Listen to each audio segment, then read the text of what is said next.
자, 오늘 우리에게 주시는 말씀은 베드로전서입니다. 베드로전서 4장 7절부터 11절까지의 말씀. 우리 모두 한 목소리로 함께 봉독하겠습니다. 만물의 마지막이 가까이 왔으니 그러므로 너희는 정신을 차리고 근신하여 기도하라. 무엇보다도 뜨겁게 서로 사랑할지니 사랑은 허다한 죄를 덮느니라. 서로 대접하기를 원망 없이 하고 각각 은사를 받은 대로 하나님의 여러 가지 은혜를 맡은 선한 청지기 같이 서로 봉사하라. 만일 누가 말하려면 하나님의 말씀을 하는 것 같이 하고 누가 봉사하려면 하나님이 공급하시는 힘으로 하는 것 같이 하라. 이는 범사에 예수 그리스도로 말미암아 하나님이 영광을 받으시게 하려 함이니 그에게 영광과 권능이 세세에 무궁하도록 있느니라. 아멘. 아멘. 사실 우리의 삶에, 그리고 특별히 주일에 저와 같은 목회자를 통해서 선포되는 설교 속에 복음이 빠질 수가 없습니다. 그럼에도 불구하고 복음이라는 주제를 갖고 1월, 2월 이렇게 함께 말씀을 나눈 것은 우리가 너무 익숙하게 사용하고 있는 단어, 이 단어 안에 들어있는 능력, 이 단어 안에 들어있는 어떤 예수 그리스도를 통한 우리에게 주시는 위로와 힘, 이런 것들을 다시 한번 마음에 새기고 싶었기 때문입니다. 우리가 늘 복음이다, 복음이다 이렇게 말하지만 막상 그게 정확하게 무엇이냐라고 물어본다면 우리는 때로는 한마디로 정의하기가 매우 어렵고 난감하구나 라고 생각될 때가 많이 있습니다. 그래서 예수님을 믿는다고 하면서도 우리의 삶에서는 복음과 나의 삶이 괴리가 일어나고, 그래서 갈등이 일어나고, 그래서 내가 이 상황의 복음이 안에서 이것을 무엇이라고 해석할 수 있는가, 이런 의문들을 갖게 되는 순간들이 많이 있습니다. 그래서 복음은 어떤 종교적 행위가 아닙니다. 복음은 인간의 모든 문제에 대한 하나님의 답입니다. 그 답이 예수 그리스도입니다. 왜 답이냐? 인간의 모든 문제는 인간과 하나님의 불화함으로 인하여 시작되었기 때문입니다. 그 불화함을, 그 대적함을, 그 적대적인 관계를 해결하신 분이 누구예요? 바로 예수 그리스도이기 때문입니다. 이제 우리가 함께 나눌 이 베드로전서는 바로 이 복음을 증언합니다. 예수님의 수제자로 가장 가까이 사역했던 제자 중에 하나가 베드로인데, 베드로는 복음서를 기록하지 않았어요. 그런데 그가 짧게 남긴 이 베드로 전후서, 특별히 이 베드로 전서 안에 아주 복음의 진수가 들어 있습니다. 그래서 베드로는 복음서라고 쓴 책은 기록하지 않았지만 이 한 짧은 편지 속에서 복음의 핵심을 증언하고 있습니다. 복음서 또는 복음에 가장 큰 두 개의 주제가 있습니다. 하나는 뭐냐면 예수가 누구신가 하는 것입니다. 또 하나는 뭐냐면 그가 우리를 위하여 행하신 일이 무엇인가, 예수님은 누구신가, 그분이 행하고 이루신 일은 무엇인가, 이 두 가지가 바로 복음의 가장 핵심입니다. 그런데 이 베드로전서가 바로 그 두 가지를 증언하고 있다는 거죠. 그러니까 베드로는 예수를 누구라고 고백하고 있는가? 이 서신이 시작하는 1장 1절에 자기를 이렇게 소개합니다. 예수 그리스도의 사도 베드로가. 그래서 본도, 갑바도기아 거기에 있는 성도들에게 편지한다, 이렇게 쓰고 있어요. 그러니까 우리가 너무나 잘 알고 있는 것처럼 빌립보 가이사랴에서 제자들에게 예수님이 물어봤죠. 너희는 나를 누구라고 하느냐? 그때 베드로가 무엇이라고 대답했습니까? 주는 그리스도시요 살아계신 하나님의 아들이시니이다.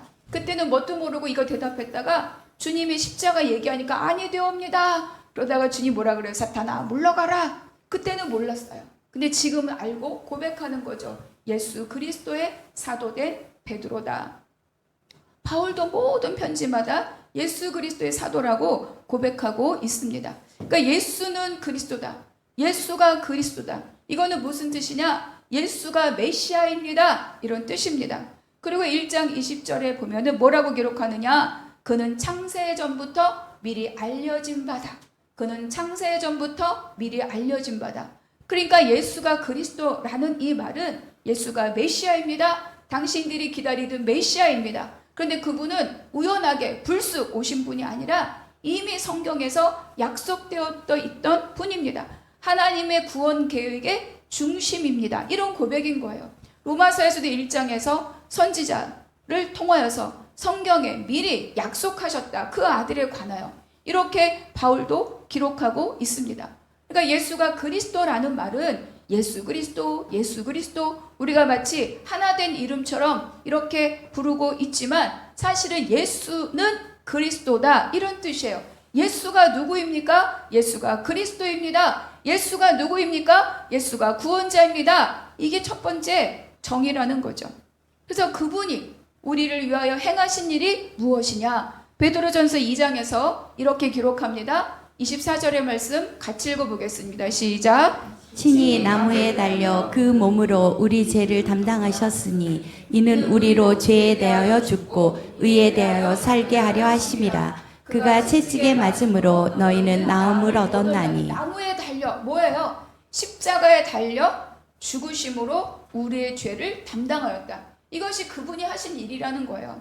그리고 채찍에 맞음으로 나음을 입었다. 이사야 53장의 말씀이 떠오릅니다. 그러니까 예수 그리스도가, 예수가 그리스도로 이 땅에 오셔서 하신 일이 뭐냐? 우리의 죄를 짊어지고 십자가에 달려 죽으심으로 우리의 모든 죄를 십자가로 옮기셨다는 거예요. 그리고 우리에게는 죄 없는 자로 살아갈 생명의 길을 열어준 분이다. 이렇게 정의하고 있는 거죠. 근데 이렇게 한 이유가 뭐냐는 거예요. 이렇게 한 이유가 3장에 보면 이는 우리를 하나님 앞으로 인도하려 하십니다. 이렇게 기록하고 있어요. 하나님과 화목하게 하려는 것이죠. 그래서 우리로 하여금 휘장을 뚫고 은혜의 보좌 앞에 담대히 나아갈 수 있는 자격을 우리에게 부여하였다. 그러니까 서두에 말씀드린 것처럼 우리의 인간의 모든 문제는 하나님과 불화함으로, 하나님의 말씀을, 명령을 거역함으로 시작되었는데, 우리가 예수 그리스도를 통해서 다시 하나님과 화목하면 어떻게 되는 거예요? 모든 것은 다 원상복구 되는 거죠. 문제의 근원이 해결된다는 거예요. 그래서 복음은 예수 그리스도이고 예수 그리스도가 우리 모든 인생의 답이다, 이렇게 말할 수 있다는 거죠. 그러니까 우리가 예수 그리스도를 믿는다고 하는 것은 내가 기독교를 믿을 거냐, 불교를 믿을 거냐, 천주교를 믿을 거냐, 이런 선택의 문제가 아니라 우리의 본질적인 삶에 대한 생존의 문제라는 것을 말씀 속에서 우리에게 가르쳐주고 있습니다. 여러분, 우리 모두가 생명선에 올라탔음을 감사할 수 있기를 바랍니다. 그래서 베드로는 그렇다면 이 편지를 왜 기록하게 되었을까? 1장 6절에 있는 말씀 같이 읽겠습니다. 시작. 그러므로 너희가 이제 여러 가지 시험으로 말미암아 잠깐 근심하게 되지 않을 수 없으나 오히려 크게 기뻐하는도다. 6절에 보니까 여러 가지 시험으로 말미암아 이렇게 기록하고 있어. 그러니까 지금 이 성도들이 많은 시험 가운데 봉착해 있다는 것을 말합니다. 4장 12절에 가면 그리스도인들을 연단하기 위한 불시험이 있다라고 기록하고 있어요. 그러니까 우리가 너무 이미 충분히 예견할 수 있는 것처럼 당시 그리스도인들은 국가적인 처형을 많이 당했어요. 근데 그런 공식적인 것뿐만 아니라 이교도가 많이 있는 그런 사회에서 굉장히 많이 따돌림을 많이 당하죠. 황제 숭배를 거부한다는 이유로 교육의 기회를 박탈당하고 경제활동의 기회를 박탈당하고 사람들부터 이상한 사람이라고 조롱당하고 멸시당하는 이런 일들을 지금 계속 겪고 있었다는 거예요. 그래서 베드로전서의 베드로가 이 서신을 왜 기록하였는가? 정말로 불같은 시험이 겪고 있고 당할 그 일들이 있는데 그것에서 능히 이기고 감당할 수 있도록 성도들을 견고하게 하기 위하여 이 편지를 썼다. 이렇게 편지의 목적을 이야기할 수 있습니다. 그래서 이들이 당할 불시험은 뭐냐? 이 편지가 언제 쓰여졌느냐에 따라서 조금의 추정은 다르지만 대부분은 네로의 박해 시절이라고 지금 우리가 학자들이 추정하고 있어요. 그러니까 정말 짐승이 내몰리듯이 그렇게 믿는 자들을 내몰아가면서 죽음으로 몰아가고 죽음으로 몰아갈 뿐만 아니라 여러 가지로 그들의 삶을 억압하고 있었던 그 불시험 같은 그 자리로 내몰리고 있는 이 성도들을 향하여 가꾸다게 할 것이다. 이렇게 베드로가 이 편지를 쓰고 있다는 거예요. 마지막 베드로전서 5장의 마지막에 이렇게 기록합니다. 고난을 당한 너희를 친히 온전하게 하시며 굳건하게 하시며 강하게 하시며 견고하게 하시리라. 5장 10절에서 이렇게 베드로가 말합니다. 하나님이 너희를 친히 온전하게 하시며 굳건하게 하시며 강하게 하시며 견고하게 하시리라.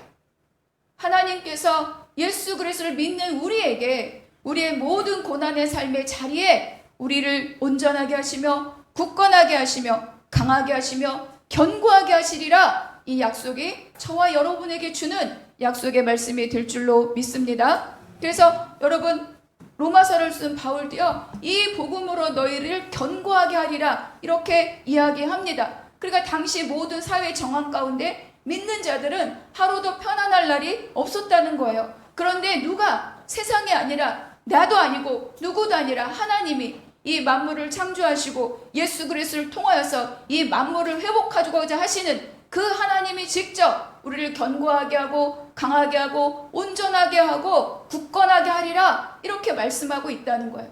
그러니까 지금 막 고난의 앞에서 흔들리고 있을 수밖에 없었던 그 성도들에게 이 편지가 얼마나 그들에게 힘이 되고 위로가 되었겠습니까? 그런데 그렇다면 하나님이 무엇으로 견고하게 할 것이냐는 거예요. 로마를 없애버리는 것으로 견고하게 하느냐, 먹을 것을 직접 만나를 주듯이 그렇게 먹을 것을 내려주시는 것으로 견고하게 하느냐? 그렇지 않아요. 하나님께서 이 복음을 전하게 하면서 시험 가운데 맞닥뜨린 성도들을 견고하게 하는 그 방법이 뭐냐? 바로 예수 그리스도가 누구십니까? 예수 그리스도가 하신 일이 무엇입니까? 뒤에 그래서 너희는 누구냐? 이거를 물어보는 거예요. 우리의 정체성으로 이 지금 겪고 있는 불시험 같은 시험을 감당할 수 있도록 우리 백성들을, 그때 그 성도들을, 그리고 어쩌면 지금의 우리들을 하나님이 견고케 하신다는 거죠. 1장 2절의 말씀 같이 읽어보겠습니다. 시작. 곧 하나님 아버지의 미리 하심을 따라 성령이 거룩하게 하심으로 순종함과 예수 그리스도의 피 뿌림을 얻기 위하여 택하심을 받은 자들에게 편지하노니 은혜와 평강이 너희에게 더욱 많을지어다. 이 1장 2절 잠깐 읽으면 에베소서 1장에 생각나지 않습니까? 이 안에 보니까 하나님 아버지로부터 택하심을 입은 자들이다. 예수 그리스도의 피 뿌림으로 부르심을 받은 자들이다. 성령의 거룩하게 하심으로 순종하게 한 자들이다. 그러니까 이 한 절 안에 성부 하나님, 성자 하나님, 성령 하나님, 삼위 하나님의 구속의 사역들이 다 이 한 구절에 들어 있습니다. 그러니까 우리가 지난주 설교에서도 잠깐 살펴본 것처럼 에베소서 2장 10절에 뭐라 그래요? 너희는 뭐예요? 우리가 맞는 바라. 그러니까 이 성도들이 세상에 보기에는 사자밥이 될 것 같은 하잘것없는 성도들이라고 볼 수 있으나, 그러나 삼위 하나님을 통하여 구속의 사역을 이끌어 가신 하나님의 보시기에는 어때요? 나의 작품이라는 거예요. 너희들은 나의 작품이다. 너희들은 나의 형상을 담은 자들이다. 너희는 내가 택하신 족속이다. 이렇게 말씀하고 있다는 거죠. 에베소서 1장에서도 성부 하나님의 예정하여 택하심을 이야기합니다. 그리고 성자 예수님으로 인한 속량을 이야기하고, 그리고 마지막으로 성령을 통하여 인치시고 보증하셨다. 하나님이 우리를 인치시고 보증하셨는데 누가 우리를 건드릴 수 있느냐? 너희가 누구냐? 하나님이 만드신 바라 나의 작품이고 나의 자녀고 나의 아들이고 나의 딸이다. 이것이 우리가 불시험을 이기게 하는 유일한 길이라고 오늘 이 베드로서를 통해서 우리에게도 말씀하고 있습니다. 여러분, 우리가 세상을 살아갈 때 말할 수 없는 고난을 맞닥뜨릴 때가 있어요. 힘으로도 안 됩니다. 능으로도 안 됩니다. 여러분, 우리가 힘이 요만큼 있으면 더 큰 자가 있고요. 재물이 이만큼 있으면 더 많이 가진 자가 있습니다. 권세를 가진 자가 있으면 더 큰 권세가 있다는 거예요. 그래서 누구도 범접할 수 없는 권세는 온 만물의 주인이신 하나님밖에 없으신 거죠. 그래서 그 하나님의 구원의 약속 가운데 너희가 누구냐? 그거를 바르게 인지할 때 그때 불시험 같은 고난도 넉넉히 감당할 수 있다. 그거를 위해서 이렇게 구구절절히 베드로가 쓰고 있는 거죠. 하나님의 아버지의 택하심은 뭐냐? 우리를 무엇으로 불렀다고요? 2장 9절에 보니까 너희는 택하신 족속이요. 한번 읽어보겠습니다. 시작. 그러나 너희는 택하신 족속이요 왕같은 제사장들이요 거룩한 나라요 그의 소유가 된 백성이니. 너희가 그렇다는 거예요. 내가 택했어. 너희는 왕이고 제사장이야. 너희는 내 소유야. 무슨 뜻입니까? 내가 먹인다는 거예요. 내가 책임진다는 거예요. 제사장은 기업을 받지 않았습니다. 하나님이 기업이 되어 주셨죠. 그리고 다스리는 자로 부르셨고 나의 소유가 되었다. 내가 책임진다. 이것이 바로 우리들의 존재라는 것입니다. 그리고 예수 그리스도의 핏부림을 얻기 위하여 부르심을 받았다. 1장 19절의 말씀 같이 또 읽어볼게요. 시작. 오직 흠없고 점없는 어린 양 같은 그리스도의 보배로운 피로 된 것이니라. 그러니까 십자가로 이루어낸 이 복음은요, 이 죄사함은 짐승의 피가 아니라 그리스도의 보배로운 피로 이루어진 거고, 단번에 영원히 온전하게 이루신 속죄사역의 완전함을 우리에게 가르쳐주고 있습니다. 그래서 이 십자가로 이룬 사역은 뭐냐? 어떠한 공고나 질고나 환난도 십자가를 통하여 우리에게 확증된 그 하나님의 사랑을 끊을 수 없다. 이렇게 로마서 8장에서 선언하고 있는 거예요. 우리를 향한 하나님의 사랑은 어떤 환경 가운데서 끊을 수 없다는 거예요. 근데 우리는 가끔 너무 어렵고 너무 기가 막히고 너무 어처구니없는 일을 당할 때 우리는 하나님의 사랑을 기억하지 못합니다. 그 상황에 어찌 나한테 이런 일이, 이렇게만 생각하는 경우가 많이 있다는 거죠. 그래서 성령으로 거룩하게 하심이 무엇이냐?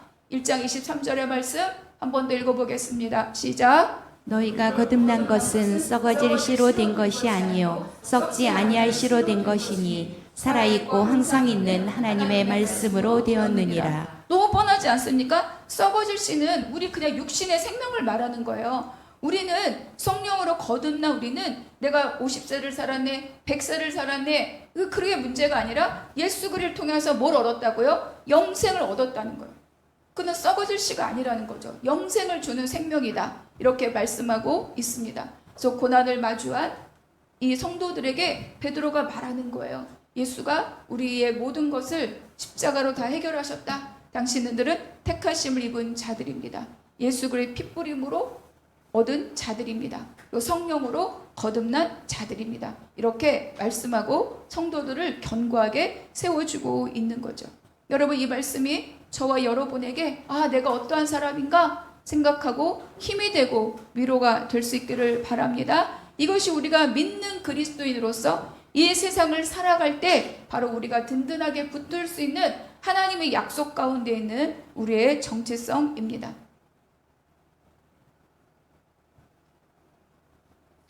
근데 이제 여기서 우리가 잠시 살펴볼까요? 핏부림이 뭐냐는 거죠. 핏부림. 이거는 우리가 뭐죠? 베드로가 알고 있는 거예요. 출애굽기 사건을 기억하고 있습니다. 그거를 말한 거예요. 그때 출애굽기 12장에서 어린 양을 잡아다라, 피를 흘려라 이렇게 말하지 않죠. 어린 양을 잡아서 우슬초로 좌우 문설주 임방에 그 피를 발라라 이렇게 말합니다. 그리고 출애굽기 24장에 가면 이제 언약을 성막을 짓기 전 언약을 맺을 때 그때 소를 잡아서 번제를 드리고 피를 받아서 백성들에게 뿌려요. 그래서 뭐가 되죠? 너와 나가 이제 언약 관계가 되었다. 언약 백성이 되었다. 결국 이 피 뿌림에는 뭐가 있는 거예요? 구원의 시작이 있고 우리가 언약 안으로 들어가는 그것이 바로 이 피 뿌림이라고 우리에게 말씀해주고 있는 거죠. 그러니까 우리가 구원받았다. 하나님은 언약 안에 들어갔다. 근데 이것은 예표로 주어졌다는 거예요. 우리에게도 예표로 주었으니 본질적인 피 뿌림이 있다는 거죠. 그것이 뭐냐? 그것이 바로 예수 그리스도의 보배로운 피다. 이렇게 우리에게 말씀하고 있습니다. 그럼 여러분, 우리는 언제 그 피가 뿌려집니까? 언제? 잘 때 뿌려집니까? 언제 뿌려지는 거죠? 우리가 예수를 주로 고백하는 그 순간입니다. 내가 예수를 나의 주인입니다. 나의 왕입니다. 나의 통치자입니다. 네, 그렇습니다. 그래서 예수가 누구신가를 선포하는 그 말씀에 내가 아멘이라고 화답하는 그 순간 우리는 뭐예요? 예수 그리스도의 핏부림으로 이제는 사단의 자녀에서 하나님의 자녀로, 어둠에서 빛으로 옮겨진다는 거죠. 그래서 생명에는 피가 있다고 말씀하죠. 그런데 피를 흘렸다는 건 곧 뭐를 말하는 거예요? 죽음을 의미합니다. 그런데 흘린 피로 끝나는 게 아니라 뿌려진 피로 우리에게 생명이 왔다. 그게 바로 이 예수 그리스도의 보배로운 피의 능력이고 우리에게 주신 은혜입니다. 6월절 양을 잡았어요. 그럼 잡았으니까 어때요? 피가 흘렀겠죠. 흐른 대로 두는 것으로 끝나는 게 아니라 그 피를 어떻게 하라고요? 좌우 임방과 문설주에 발라라. 그 피가 표적이 되어 내가 넘어가리라. 바른 피, 뿌려진 피가 바로 표적이 된다는 거죠. 그래서 베드로도 너희가 누구냐? 이걸 중요하게 말하고 있는 거예요. 예수 그리스도의 피 뿌림을 얻기 위하여 부르심을 입은 자들이다. 죄 사함을 얻을 자들이다. 이렇게 말하고 있는 거죠. 그래서 우리 마음에 예수 그리스도의 피 뿌림을 얻었을 때 어떤 일들이 일어나는가? 히브리서 9장에서 이렇게 말씀합니다. 14절의 말씀 같이 읽어볼게요. 시작. 하물며 영원하신 성령으로 말미암아 흠없는 자기를 하나님께 드린 그리스도의 피가 어찌 너희 양심을 죽은 행실에서 깨끗하게 하고 살아계신 하나님을 섬기게 하지 못하겠느냐. 여기서 양심은 우리가 도덕적 양심이 아니라 우리 속입니다. 율법은 황소를 갖다 드리면서도 딴 생각을 하고 있기 때문에 입으로는 가깝지만 마음으로 먼. 그래서 이사야서 내가 너의 그 기름이 싫다. 또 말라기 하면 누가 성전 문을 닫으라. 이렇게 말씀하시잖아요. 그거 갖고 안 된다는 거예요. 그런데 이 그리스도 피가 너희의 내면, 너희의 속사람을 어찌 깨끗하게 할 수 없겠느냐. 깨끗하게 되면, 거룩함을 입으면 어떻게 되는 거예요? 하나님을 섬기는 자가 되는 거죠. 이것이 바로 우리의 핏뿌림을 입은 우리들이 갖고 있는 신분의 변화임을 말씀해주고 있습니다. 그래서 사도 베드로가 성도들에게 바로 예수 그리스도의 핏뿌림뿐만 아니라 성부, 성자, 성령 삼위의 하나님을 통해서 행하신 그 복음을 말해주므로 불시험 앞에 있는 성도들을 강건하게 세우고 있다는 거예요. 자, 여러분, 복음은 밖에 나가서 전하는 것 중요하지만 제일 먼저 뭐예요? 교회 안에 있는 저와 여러분에게 새겨져야 합니다. 그래서 그 복음이 나의 삶의 은혜가 되고 어떤 작동하는 원리가 되고 내 삶의 능력이 되고 내 삶의 기초가 되어야 되는 거죠. 그래서 내 삶을 통해서 그것이 흘러나갈 때 우리는 밖에 나가서 복음을 전하는 자가 되는 거예요. 머리에 있던 복음은 나를 생명력 있게 만들어내지 못합니다. 머리에 있는 복음은 어떻게 되는 거예요? 나를 활동력 있게 나아가지 못하게 하는 거죠. 그래서 복음은 제일 먼저 교회 안에 있는 저와 여러분에게 다시 한번 새겨져서 그 복음이 나에게 준 은혜와 그 능력과 그 효능이 무엇이냐를 다시 한번 깨달을 수 있기를 바랍니다. 그렇지 않으면 복음을 받았으나 능력 있는 삶을 살 수가 없다는 거예요. 어린아이와 같아서 불시험을 받으면 도망가거나 무기력해지거나 불시험을 받을 때 능히 견고히 설 수 없다는 거죠. 그래서 불시험 앞에 있는 이 성도들에게 베드로가 말하는 거예요. 다시 복음을 들으라. 다시 복음을 들으라. 복음 안에서 너희가 어떤 존재인지를 기억하라. 너희는 피로 산 성부, 성자, 성령 하나님이 만드신 너희는 나의 작품이다. 이렇게 다시 한번 그들의 정체성에 대해서 말씀해주고 있습니다. 그들을 향한 말씀이 아니라 저와 여러분을 향한 하나님의 주시는 말씀인 줄로 받으시기 바랍니다. 그래서 베드로가 성도들을 복음으로 설명하고 있어요.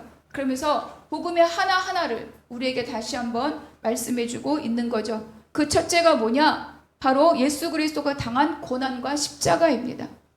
예수 그리스도의 십자가의 고난을 제일 먼저 기억하라. 이렇게 말씀하고 있어요. 그러니까 우리가 지금 막 고난, 지금 성도들이 겪고 있잖아요. 저와 여러분에게도 지금 지나가고 있는 고난의 자리가 분명히 있습니다.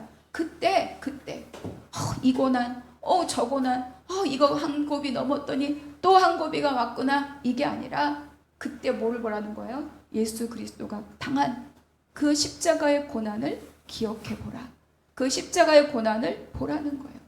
그것으로 너희에게 베풀어진 진짜 생명의 삶이 무엇인지를 기억하라. 이렇게 말씀하고 있는 거죠. 그것으로 그 심령을 견고하게 세워주는 겁니다. 조금 얘가 그렇지만 우리가 어떤 고난을 당해서 너무 괴로운데 나보다 더 큰 고난을 당하고 있는 사람을 만나면 어떻게 돼요? 조금 위로가 되잖아요. 야, 이런 고난을 견디는 사람도 있구나. 이런 어려움을 겪는 사람도 있구나. 그것처럼 내가 지금 당하고 있는 고난이 있지만 죽음으로 가신 십자가의 고난을 생각해 보라. 이렇게 말씀하고 있는 거죠. 그래서 히브리서 12장에 보면 너희가 죄와 싸우되 피 흘리기까지 싸우지 않았다고 말합니다. 무슨 뜻이에요? 너희 중에 다 고난, 어려움, 환난 말하지만 너희 중에 십자가 달린 자가 있느냐? 그렇게 물어보는 거죠. 육신이 죽고 옛자가 죽는 그 죽음을 너희가 죽은 자가 있느냐? 달린 자가 있느냐? 이렇게 되물어 보는 것과 마찬가지입니다. 그래서 이런 십자가의 고난, 예수 그리스도의 십자가의 고난을 우리가 바르게 알고 그 고난의 깊이를 우리가 안다면, 묵상한다면, 그로 인해서 진짜 영생을 얻었다는 것을 안다면 우리가 고난의 자리를 지날 때 왜 내가 이런 고난을 당해야 됩니까? 언제까지 이런 고난을 당해야 됩니까? 억울합니다. 분합니다. 답답합니다. 할 자격이 있겠느냐? 그러니 더 큰 고난으로 너희를 살리신 예수 그리스도의 십자가의 고난을 보아라. 이렇게 말씀하고 있는 거죠. 그래서 문제를 마주하고 있는 저와 여러분의 마음을 돌아볼 수 있는 시간이 되기를 바랍니다. 둘째가 뭐냐? 예수 그리스도의 부활을 말해주고 있습니다. 1장 3절의 말씀 읽어보겠습니다. 시작. 우리 주 예수 그리스도의 아버지 하나님을 찬송하리로다. 그의 많으신 긍휼대로 예수 그리스도를 죽은 자 가운데서 부활하게 하심으로 말미암아 우리를 거룩하게 하사 산소망 있게 하시며. 이 산소망이 바로 부활을 말하고 있습니다. 여러분, 이 땅에서 우리가 아무리 부귀 영화를 누린다고 하여도 우리가 구원받지 못한다면 그 부귀 영화가 무슨 소용이 있겠습니까? 그것은 다 죽은 소망이라는 거예요. 그런데 우리에게는 뭐가 있다? 산소망이 있다. 이렇게 말씀하고 있는 거죠. 이것은 베드로가 또 그 당시 성도들과 우리들에게 이 땅에서 살아가기 위한 그 몸부림들을 무시하는 것이 아니라, 그것이 끝이 아니라, 너희가 지금 겪고 있는 이것이 너희 인생의 끝과 결론이 아니다. 이렇게 말하고 있는 거죠. 죽음이든 절망이든 그 무엇이든지 바로 우리를 죽이지 못한다고 말하고자 하는 거예요. 그래서 바울은 고린도전서에서 그리스도께서 다시 살아나지 못하였다면, 고린도전 15장입니다. 그리스도께서 다시 살아나지 못하였다면 내가 너에게 전한 것도 헛것이요 너희의 믿음도 헛것이요 그리고 너희는 아직도 죄 가운데 있을 것이다. 이렇게 말하는 거예요. 참 놀랍죠? 베드로와 바울은 굉장히 다른 사람이에요. 그런데 베드로전서를 읽다 보니까 바울이 보여요. 바울을 보면 베드로가 말이 보입니다. 그 뭡니까? 이 복음의 능력이라는 거예요. 내가 하는 말 따로, 저 사람이 하는 말 따로가 아니라 가장 복음의 본질은 이 두 사도가 성경에 기록되어 있는 것, 그것이 바로 복음의 본질입니다. 그러니까 우리가 붙들어 할 것은 내가 경험하고 내가 생각한 것이 아니라 말씀대로 기록되어 있는 이 말씀이, 여기서 가르쳐준 복음이 나에게 능력으로 자리 잡기를 축복합니다. 그래서 죄 가운데 있을 것이다. 그래서 예수 그리스도 이 부활은 결국 그가 메시아이며 그가 구원자이며 그것을 우리에게 확증시켜 주는 거예요. 아, 살아나셨다. 하나님의 능력으로 죽은 자 가운데서 살리셨고 하나님 보좌 우편에 앉히셨고 그리고 온 만물을 그 발 아래 두셨다. 이게 하나님이 주신 말씀인 거죠. 에베소서와 골로새서에서 그 말씀을 하고 있습니다. 그러니까 이것이 믿게 되면 뭐가 돼요? 우리의 믿음이 견고해지는 거죠. 내가 지금 여기에 시달리고 있는 것이 아니다. 이거는 지나가는 과정에, 그러나 우리를 지키시고 우리를 견고하게 하셔서 우리를 거기까지 하나님이 이르게 할 것이다 말씀해 주는 거죠. 세 번째는 뭐냐? 그가 승천하셨다. 그래서 뭐예요? 하나님 보좌 우편에 앉으셨다라는 겁니다. 그래서 우리 성도들은요, 고난에도 참여하지만 어디에 참여할 자들의 궁극적으로 영광에 참여할 자들입니다. 영광에. 내가 다시 올 때 12지파를 다스릴 권세를 줄 것이다. 이거를 막 이상하게 해석할 필요가 없어요. 마지막 때는 우리가 정말로 왕같은 제사장으로 하나님의 대행자로 그 일들을 수행하는 자가 된다고 말씀해주고 있는 거죠. 마지막이 뭐냐? 재림과 심판입니다. 예수님은 반드시 다시 오시고 우리의 행위대로 갚으신다고 말씀합니다. 1장 17절의 말씀 함께 읽겠습니다. 시작.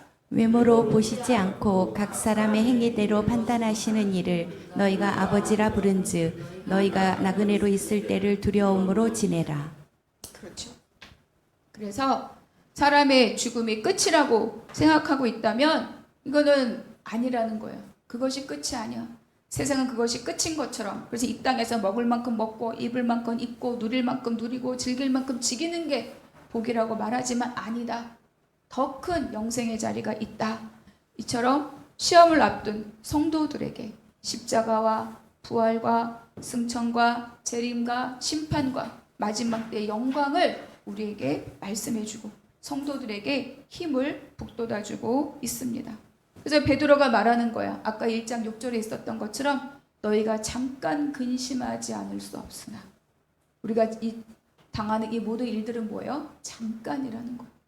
그러나 우리의 마지막 자리는 어떻다고요? 영원하다. 그리고 영광이다. 이렇게 말하고 있습니다. 바울도 말하죠. 생각컨대 현재의 고난은 장차 올 영광과 좋게 비교할 수 없도다. 우리가 불시험처럼 지나지만 잠깐, 하루가 천년 같은, 천년이 하루 같은 하나님의 나라에서는 잠깐이다. 이거 믿고 잘 감당할 수 있는 우리 모두가 되기를 바랍니다. 또 성경에서는요, 고난이 없다고 말하지 않아요. 그러나 고난이 잠깐이고 영광에 비하면 아무것도 아니라는 거죠. 지난주 우리가 함께 나눴던 속사람을 강건하게 하는 그 말씀에서도 다 대조가 됐잖아요. 환난과 영광이 대조되고, 잠시와 영원한 것이 대조되고, 중한 것과 경한 것이 대조되고, 눈에 보이는 것과 보이지 않는 것. 근데 눈에 보이는 것이 우리를 강건하게 하는 것이 아니라 눈에 보이지 않으나 우리를 진짜 만드신 하나님의 능력을 덧입을 때 우리의 속사람이 강건해지고 속사람이 새로워지고 우리의 겉사람은 후패되지만 그것은 아무런 우리에게 가치가 없다고 말씀해 주는 거죠. 이러한 배경에서 오늘의 권면이 주어지는 겁니다. 그들이 고난 가운데 있습니다. 불시험을 마주하고 있습니다. 두려워 떨 수 있습니다. 베드로가 말하고 있는 거예요. 예수가 누구냐? 구원자이다. 메시아이다. 그가 하신 일이 무엇이냐? 우리의 죄를 다 속하시고 속량하시고 약속하시고 재림하시고 심판하실 분이시다. 그럼 너희는 누구냐? 하나님의 만드신 바다. 너희는 그 약속에 참여하는 자다. 이렇게 가르쳐주고 있는 거예요. 그래서 오늘의 권면이 이를 때 베드로 4장 2절과 3절의 말씀 같이 읽겠습니다. 시작. 그 후로는 다시 사람의 정욕을 따르지 않고 하나님의 뜻을 따라 육체의 남은 때를 살게 하려 함이라. 너희가 음란과 정욕과 술 취함과 방탕과 향락과 무법한 우상 숭배를 하여 이방인의 뜻을 따라 행한 것은 지나간 때로 족하도다. 두 가지 때가 나오죠. 남은 때가 있고 이방인의 뜻을 따라 행한 것, 지나간 때가 있다. 이렇게 말하고 있습니다. 우리에게 남은 때가 있고 지나간 때가 있다는 거예요. 여러분, 그래서 우리가 지나간 때를 어떻게 살았느냐? 그건 중요하지 않다는 거예요. 중요한 건 뭡니까? 남은 때를 어떻게 사느냐가 중요하다는 거죠.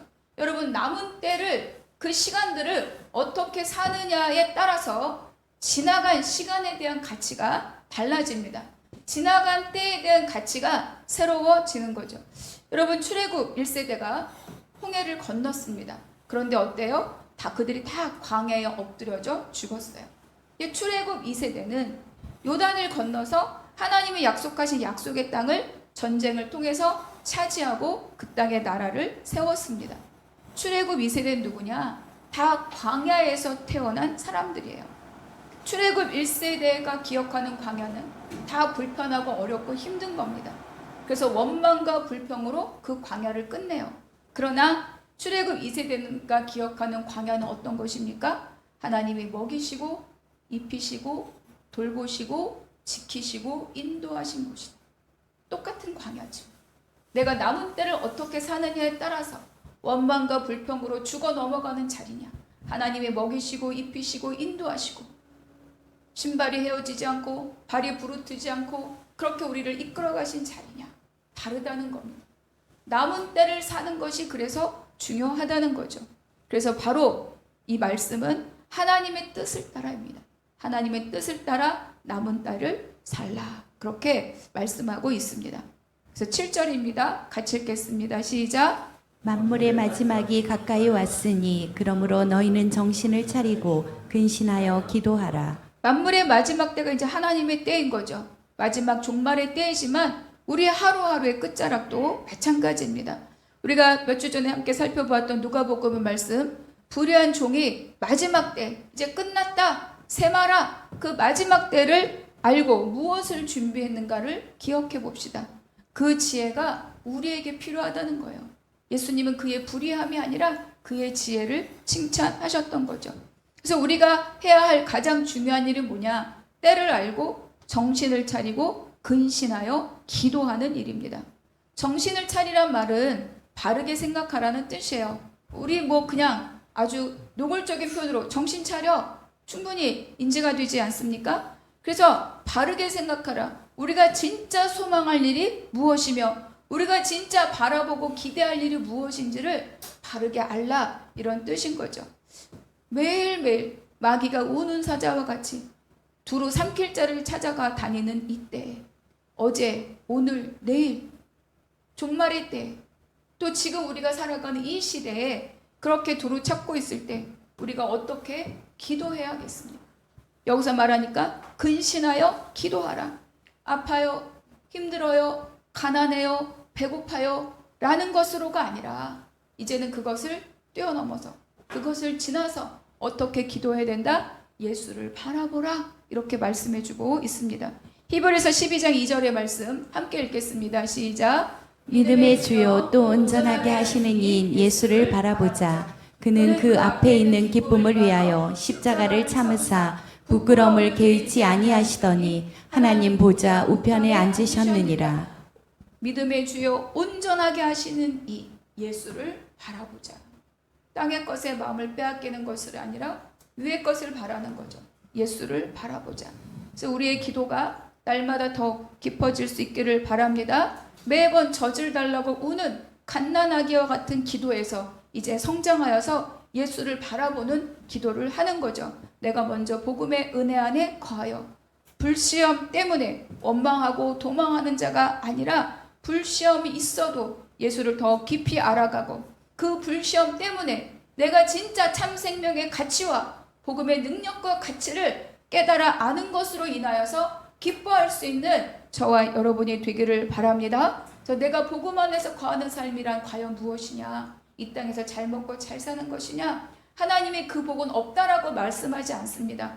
그 복이 우선이 아니라 내가 예수 그리스도를 바라보는 것, 그것이 바로 우리 삶의 우선이며 우리의 기도의 지향점은 바로 거기에 있어야 한다는 거죠. 8절 함께 읽겠습니다. 시작. 무엇보다도 뜨겁게 서로 사랑할지니 사랑은 허다한 죄를 덮느니라. 그럼 우리가 단지 며칠만 남았다면 어떻게 사시겠습니까? 미워하고 원망하고 그러고 살 수는 없겠지요.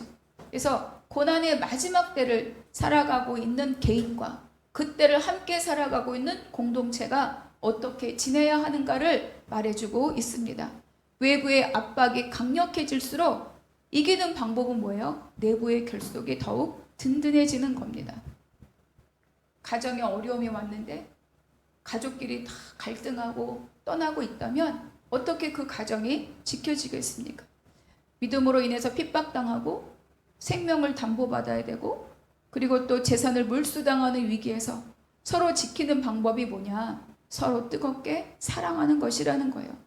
근데 이거는 그냥 할 수 없어요. 어떻게 뜨겁게 사랑합니까? 그러니까 이 뜨겁게 사랑함의 전제가 뭐예요? 기도하는 겁니다. 십자가를 붙들고 기도하는 자만이 상황과 형편과 상관없이 서로 뜨겁게 사랑할 수 있다는 거예요.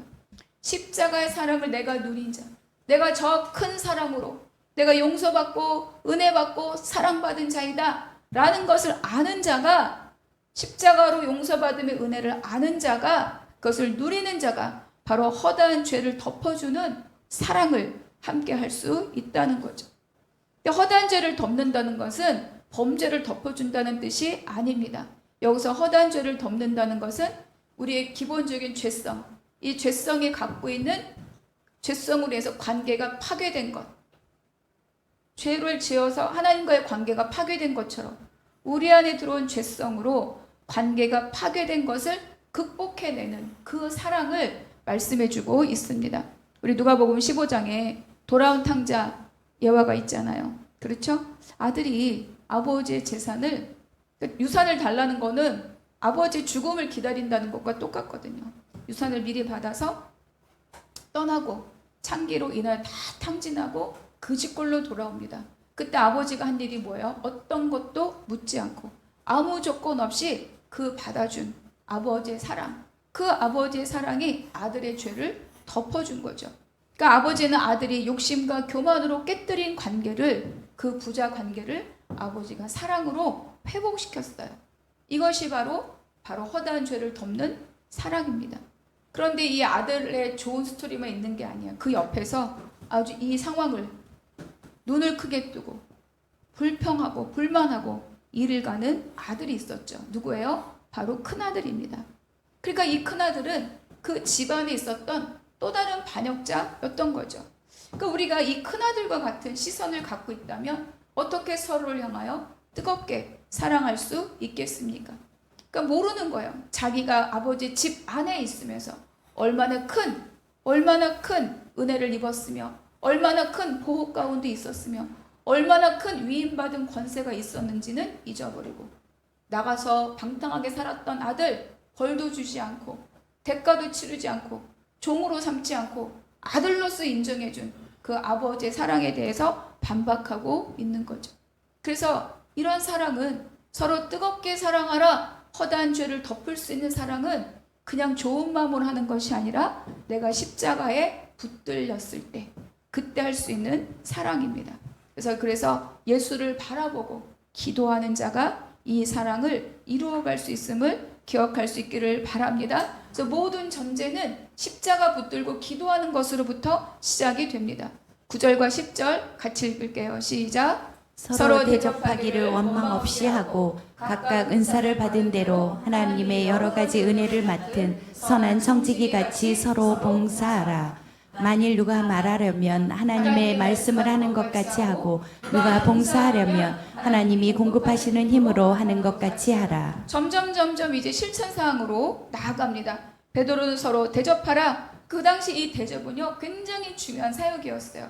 왜냐하면 순회 이 전도자들이 집도 없고 먹을 것도 없이 떠돌아다니거든요. 그 사람들을 집으로 불러들여서 그 사람들이 열흘이든 한 달이든 일주일이든 그 사람들의 모든 숙식을 제공하는 게 바로 환대 문화입니다.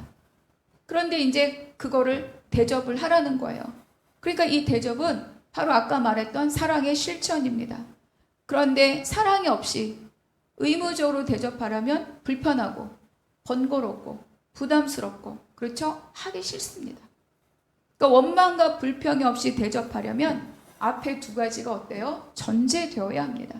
기도로 예수 그리스도를 바라보고 그 은혜로 내가 녹아지는 거죠. 그 자리에 하나님의 사랑이 부어져서 그 사랑으로 대접할 때 그때 이 사랑의 실천이 이루어지는 거라고 말씀해주고 있습니다. 그때 선한 청지기 같이 봉사하고 하나님의 말씀하는 것처럼 말하고 듣고 그리고 어때요? 하나님이 주시는 힘으로 내 의로 내 능력으로 내가 할 수 있는 것으로가 아니라 하나님이 주시는 힘으로 봉사할 수 있다. 이렇게 말씀하고 있죠. 여러분 그렇지 않으면 대접과 봉사가 다 자기 과시가 됩니다. 그리고 억지로 하면서 주변과 갈등을 만들어내는 경우가 많이 있죠. 결국은 관계를 깨뜨리는 일이 사랑 없이 하는, 기도 없이 하는, 내 심령에 녹아짐이 없이 하는 보이는 봉사일 가능성이 많이 있다. 이렇게 우리에게 가르쳐주고 있습니다. 11절의 마지막 절 함께 읽겠습니다. 시작. 이는 범사에 예수 그리스도로 말미암아 하나님이 영광을 받으시게 하려 함이니 그에게 영광과 권능이 세세에 무궁하도록 있느니라. 아멘. 그렇죠. 세세에 무궁하도록 있느니라. 아멘. 복음으로 시작한 삶은 가장 첫 번째가 예수 십자가를 바라봄으로 내 안에 하나님의 사랑이 채워지는 것.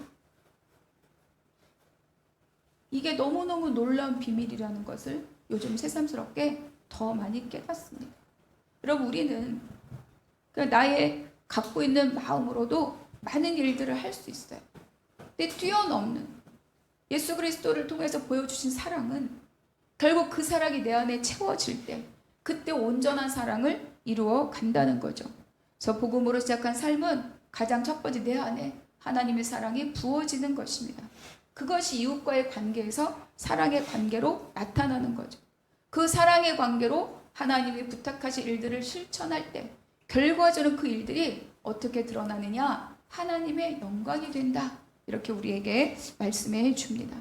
그래서 우리의 기도가 예수 그리스도를 바라보는 기도로 깊어지고, 그럴 때 다른 일들이 순차적으로 더불어 이루어지고 행해진다는 거죠. 그래서 여러분, 우리가 문제로부터 우리의 기도는 시작하지만 문제 해결만을 구하는 기도가 아니라 내가 먼저 하나님의 사랑을 입은 자임을 깨달을 수 있는 그 기도로 더 깊어지기를 바랍니다. 그 기도로 더 깊어져서 서로의 허물을 덮어주고 더 뜨겁게 사랑하는 저와 여러분이 될 수 있기를 바랍니다. 그럴 때 원망이 없는 섬김과 원망이 없는 봉사와 헌신을 통하여서 함께 몸을 이루어갈 수 있을 것입니다. 그래서 우리 안에 사랑이 부어졌을 때 그때 자꾸 베드로라 그러네. 바울이 이렇게 말해요. 로마서 8장에 가면 누가 너희를 고발하리. 왜? 죄 지은 자는, 죄책은 사탄이 하는 일이 뭐야? 속량받은 자에게, 그것을 확신하지 않는 자에게 계속 참수하는 거거든요. 요백에 참수하듯이. 그런데 바울이 말합니다. 누가 너희를 고발하리요? 누가 너희를 정죄하리요? 누가 너희에 대한 사랑을 끊으리요? 그럴 수 없느니라. 어떤 적신이나 고난이나 환난이나 우리를 향한 하나님의 사랑을 끊을 수 없다. 예수 그리스도는 율법의 완성이고 율법의 완성은 사랑이라고 말했습니다. 이 사랑은요, 우리가 우리의 감정으로 경험대로 하는 사랑이 아니라 예수 그리스도가 보여주신 그 사랑이 내 안에 새겨지고 그것이 채워져서 흘려보내는 사랑이 되는 줄로 믿습니다. 그래서 날마다 나의 십자가를 지고 주님의 십자가 앞에 머물러 있는 날들, 그 날들을 감사함으로 고백할 수 있는 저와 여러분이 되기를 바랍니다. 그래서 내가 먼저 복음 안에 거하고 내가 먼저 사랑에 채워져서 그 사랑 안에 함께 세워져가는 저와 여러분, 우리 한나무교회가 되기를 주님의 이름으로 축복합니다. 기도하겠습니다.